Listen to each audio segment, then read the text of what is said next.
যারা ইসলামকে পরিপূর্ণ জীবন ব্যবস্থা বলে বিশ্বাস করে না, কিন্তু নামাজ পড়ে, তাদের জানাজার নামাজ হয়। একজন ব্যক্তির নাম মনে করেন শামীম, কি নাম? ডানে বামেও কিছু আছে।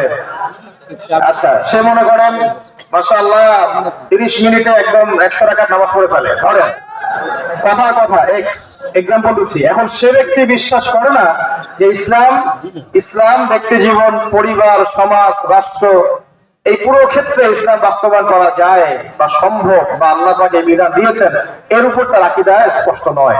তাহলে এই ব্যক্তিকে কি আমরা পরিপূর্ণ মুসলিম বলতে পারি কিনা?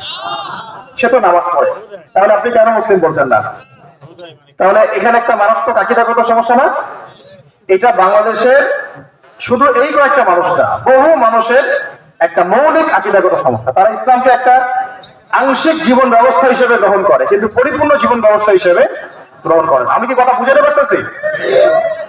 মোবাইলে মনোযোগ দিয়ে না, আমার কথা মনোযোগ দেন। যদি এই হয় বাংলাদেশে বেশিরভাগ মানুষের আকীদা, তাহলে এই মানুষগুলো পরিপূর্ণ মুসলিম হতে পারে নাই, যদিও তারা কালিমা পড়ে। এই মানুষগুলোকে আমরা বলি সেকুলার। কি বলি? সেকুলার। আবার তাদের মধ্যে এমনও কিছু মানুষ আছে যারা পরিপূর্ণ দিন হিসেবে ইসলামকে গ্রহণকারী মানুষদের উপরে নির্মম জুলুম, অত্যাচার, নির্যাতন, নিপীড়ন চালিয়ে যায়।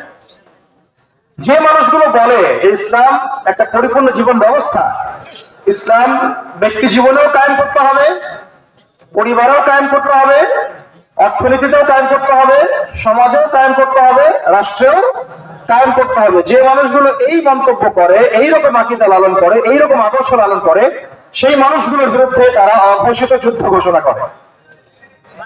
আমি কি বুঝতে পারছি?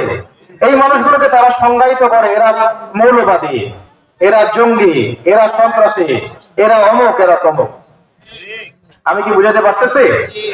যারা এরকম করে পরিপূর্ণ ইসলাম পালনকারী মানুষদেরকে তুচ্ছ তাচ্ছিল্য করে, বিভিন্ন আজে বাজে শিরোনামিত করে, এই মানুষগুলো কোশ্চিনকালেও প্রকৃত মুসলিম হতে পারে না, বরং এরা রাসূল সাল্লাল্লাহু আলাইহি ওয়াসাল্লামের যুগের সেই আব্দুল্লাহ বিন উবাইর অনুসারী।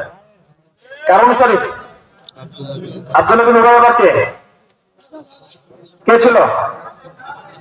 কাফের না, সে ছিল মুনাফিকদের সর্দার।